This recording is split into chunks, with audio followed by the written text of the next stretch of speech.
It is no lie that homes are sitting on the market longer now than some sellers are expecting. We are seeing higher days on market. This has been a trend that we've seen for a while. Honestly, it has caused a lot of people to think and say, and I would agree, actually, in our area, at least in Oregon, that it is a buyer's market. Would you agree? I would agree. In many aspects, at least, meaning things are in the buyer's favor more. Sellers have a little bit less negotiating power than they once did, and there's a lot of listings, a lot of inventory, a lot of competition for sellers. So today we're going to share a handful of things that you can do to get an offer on your house if you're a home seller without just lowering the price. Yes. And I think that's like one of the things. If I'm a seller and you're viewing this, you're a seller looking to list your home and you've heard the same spiel from 10 different agents, I can sell your home. Always ask them how, what's your marketing strategies, and then obviously what's your commissions, and we negotiate from there. Yeah. But the big one is your sales price. When you select an agent, make sure that agent is certain and clear on their pricing strategy for one, but the sales price that works for you, but that is doable for the market. Because I'm not one, and this is like an honest to God truth. This is what I do on my listing appointments is when I'm talking to sellers, and ultimately sometimes I don't align with every seller. So not everybody is the right client for me to take on. And I'm very honest about that. Yeah. And if we're too far off on the numbers on sales price, because let's face it, I'm a homeowner myself and I want a certain amount of money when I sell my own personal home. So I get that. I get that as a home seller, needing and wanting the most out of your property, the most out of your investment.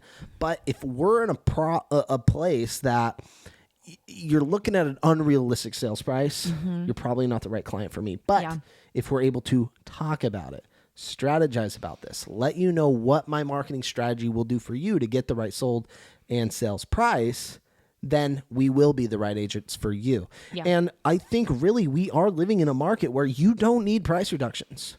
Price reductions to me is a vulnerable position. Let me say that again, vulnerable position for you to be in as a seller.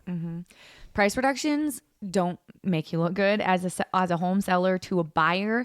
Generally, when we are working with buyers and we see these big price reductions, we think, oh, it's a good opportunity to ride a lower under ask price offer. Like that's probably what we're going to be suggesting as an agent. So that's important to know. You mentioned price strategy. I want to hear a little bit more about that because I know I have seen you list properties before many times where you were very strategic and intentional with your pricing strategy. There's a few different ways you can do it, and I know I've seen you do it where you list it the market value, but then you list it a little under market value. Why is that, and what is that? Why do you maybe do that sometimes? Yes, there's multiple ways to price a home, and ultimately it's that conversation on a listing consult between me and you as the homeowner, and your motives. Because I want to know what your timeframes are, I want to know what your expectations are, but then ultimately pricing strategy always reverts to really one thing. It's what else is sold nearby. What's your neighbor's home sold for? What's that other property that looks like yours sold for? And if we're really far apart, then okay, let's expect more days on market. And there's certain things, as long as we're in this ballpark, because everything has to appraise. And the only thing that bothers me is when we get into a situation and the seller believes strong-heartedly that their home is just worth this much because of all the material. It's usually that factor. Yeah. The seller put in all this work to the home and it costed them an arm and a leg. Yeah. Okay. So they're expecting all of this material to get back and some because of the way the market is in their home sales price.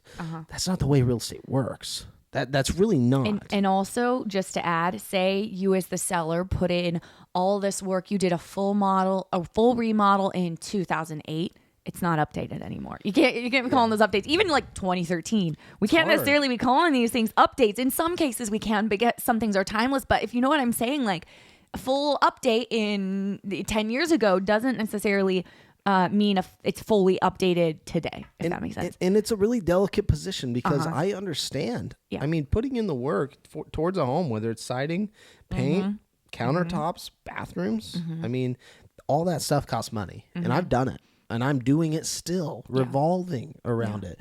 Because if your home just falls out of date and you just let it go, I mean, you're going to come up with some real issues, which then ultimately does affect your sales price when it is time to sell. But back to a marketing strategy, though, you really want to look at the nearby sales in today's market. Like right now, within the last 3 months. And if there are none, okay, we got to go back a little bit further.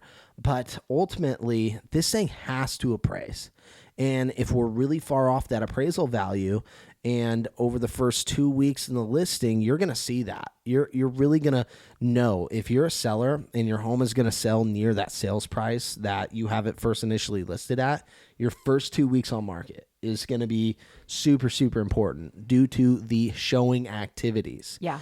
Now, there's one thing, I'd say two things that happen in that first 2 weeks. It's the initial calls. Okay. And then that leads to showings. So I schedule them with you, the seller, to show the home. And then online views. There's two things that are giving me an indication of how hot your home is in today's market and how likely it is to sell near the sales price we've suggested and listed it at. Now, the one downfall thing is say you got a lot of great activity. Say you've shown it 10, 12 times in a week or 2 weeks even. And you know, this is awesome. We got a lot of activity. Lots of things are going on. This is amazing. And we still don't have an offer. That's a sign. That's a sign.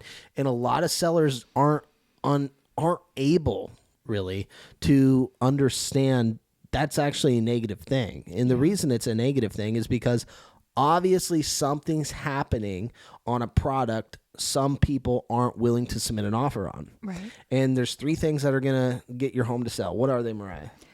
We've got location, which you can't change. You have the price, which you can change. And you have condition, which sometimes, you can change some things. And too. right now I'm suggesting, once we have the home listed, we're not really willing nor wanting to change the condition. No. Okay. And we can't pick up your house and move the location. So then it's ultimately going to reflect on the price. And yes, go ahead. So when we're dealing with price, that's that 2 week indication when it's first listed. But say you're a seller and we have your home, we've agreed on the sales price, and you do not want to do a price reduction because I don't want to do a price reduction either. What are things, Mariah, that us as realtors are going to be doing that we should be doing to get you that dollar price that you're needing as a seller? Just give me a couple examples of listing materials and just tools that we use that makes us worth it on the commission side when your home does close. Okay. We have a whole handful that we're going to go through real quick. But first, I just wanted to add kind of to piggyback on what you were saying about the market telling us. The market will tell us as agents if we're overpriced or not. Within about a week of the home being on market, we will know. And us agents really have a good gauge on what's normal. Meaning in some markets, you getting no showing in the first 24 hours, honestly, we've had some crazy markets over the years, is a bad sign. But in other markets, it could be a month where, things are sitting longer. So we will know based off of what we are seeing as far as activity goes and what's normal and not. But in this market, if you're a seller and you are getting one showing a week, don't freak out. That is quite normal, I would say, for most listings. Okay, so a list of things you can do. I would say as far as things you can do to get an offer on your home without just lowering the price, many of these things are going to be things that you should do, we firmly believe, when you get your home on the market anyway. Do not go over updating. We always say that, but your agent should hire a professional photographer. Always. There should be professional photography. And odd enough, I think I was just in a showing this morning, and this is a $450,000 home. Was there not professional photos? They were, but they weren't great. They weren't good, and everything's due to lighting. This home just didn't have that great of lighting, and it was due to the age that it was built in. It just didn't have the ceiling lights, and It really showed, though, on that listing side with the photographing side, because when you're viewing this thing online, it's hard to really visualize. But once I was there, the home showed itself. That was amazing. That is the case. So true. And this has been the case with us. We've mentioned this before in previous episodes, but 2 of the homes that we have purchased before in the past have been homes that we would have never looked at. Like, they were probably so overlooked by every other buyer because the photos honestly sucked and made the home look so bad. And for whatever reason, we still saw it in person and liked the home, and it looked way different. But photos are so important because the buyers are not even going to get into the home if they're not great. They don't want to waste their time looking at a home that's not going to be for them. So photos, stage the home. Even light staging can make it more appealing. If it's vacant, light staging, very light staging can go a long way. Declutter and depersonalize. Decluttering is always a huge thing that makes a huge difference with how homes show. Yeah, no, you're good.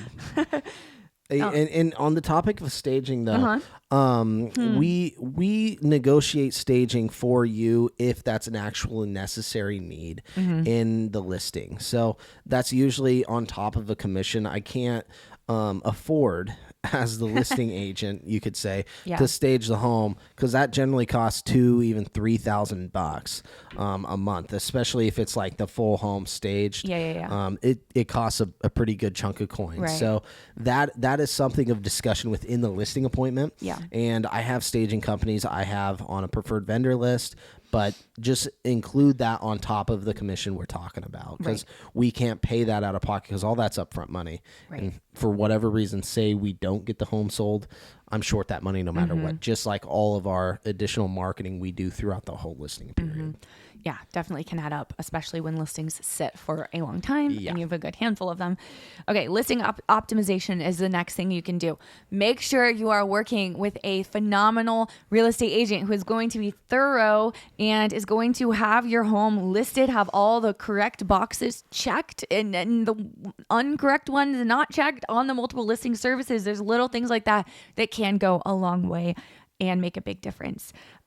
This is a huge one for sellers. Accessibility and access. Be flexible with showings. I know it's so inconvenient, especially when you've got kids and a dog to get out of the house and all load up and find somewhere to go during showings. I get it. It is a hassle. Your house has got to be clean and all of that.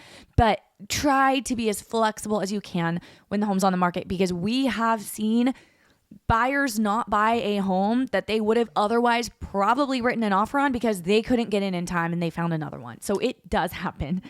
Another one is if you have any documentation, maybe you've had an inspection. Maybe you did. This is not required by any means, but maybe you did do a pre, listing home inspection, which isn't the norm. But maybe you did do that. Maybe you have HOA rules or floor plans, utility costs, anything like that you can have printed out to give to buyers that come through your home, or even online for the agents to give them before they even get there. All of that just removes uncertainty, and that really goes a long way with your home. It totally when it's for does. Sale. It does. Totally does. Especially on those like older homes. I've seen it time and time again. Yeah. When say you've had the roof replaced, gutters replaced, lifetime warranty things, appliance warranties. If you keep all those things in one place, one location, in a box that we can share with that new purchaser, it provides more certainty that they're able and willing to pay the price because they know it's worth it. Yeah. Okay. So that was everything I have, unless you have anything else to add. But I did want to ask you before we end, because in the beginning, I think I'm glad that you answered this, because I think it's important to go through the pricing strategy. But in my mind, I was meaning a little bit different. Instead of like, how do you price the homes? I was meaning your pricing strategy that you use sometimes that brings multiple offers, where you strategically price the home a little under ask price. So I wanted to just hear a little bit about that. Every market, I would say, is different.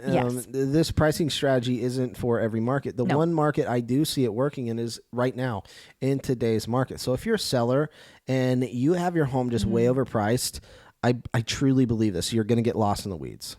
Like, even though you got a great home, you did all the landscaping, maybe you have great photography, hired the best listing agent supposedly in your area, it's still somewhat going to get overlooked, because who has the money? Not you. Yeah. You're asking for the money. The buyers have the money. Yeah. And so they're actually looking at another home in your neighborhood just because it's priced lower.